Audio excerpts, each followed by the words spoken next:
Сәлем достар, менің каналыма қош келдіңіздер. Бүгін сіздермен үй жағдайында жасалынатын KFC-дің рецептімен бөліскім келеді. KFC қанаттар сияқты қытырлық болады. Бізге қажет болады 500-600 граммдай қанаттар, тауықтың қанаттары. Дәл видеодағыдай осылай кесіп аламыз.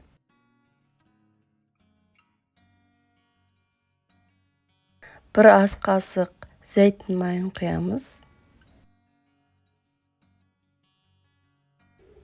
Бір ас қасық тұз саламыз. Жарты шай ас қасық имбир саламыз. Және қызыл бұрыштан жарты шай ас қасық саламыз. Қара бұрыштан да жарты шай ас қасық саламыз. Паприкадан 2 шай қасық саламыз.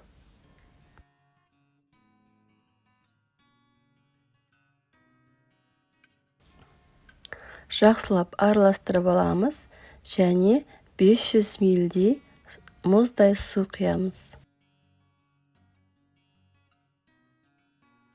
2-3 сағатқа тоңазытқышта қалдырамыз. Панировкасына 200 грамм ұн және 2-3 ас қасықтай паприка саламыз. Және 1 шай қасық тұз саламыз.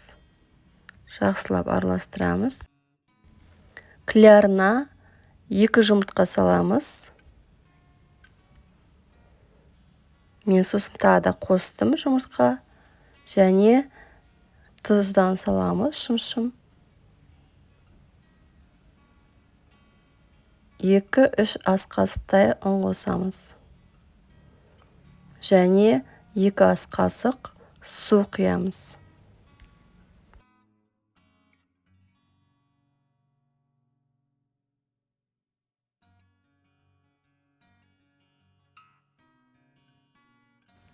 Бізде 3 сағат тұрды.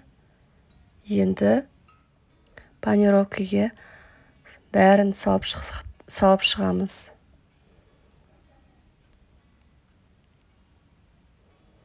Дәл видеодағыдай осылай етіп салып шығамыз барлығын.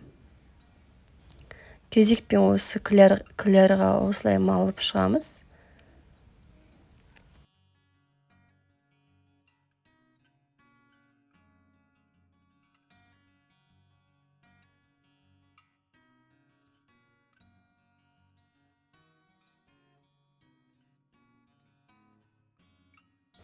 Қанаттарымызды қуыруға саламыз.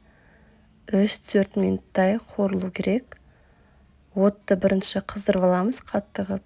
Сосын кішкене шамалы баяу түсіреміз. Қанаттарымыз пісті. Ас болсын. Маған тіркелуді ұмытпаңыздар. Подписаться батырмасын баса кетіңіздер. Видеоны толық көргендеріңізге рахмет.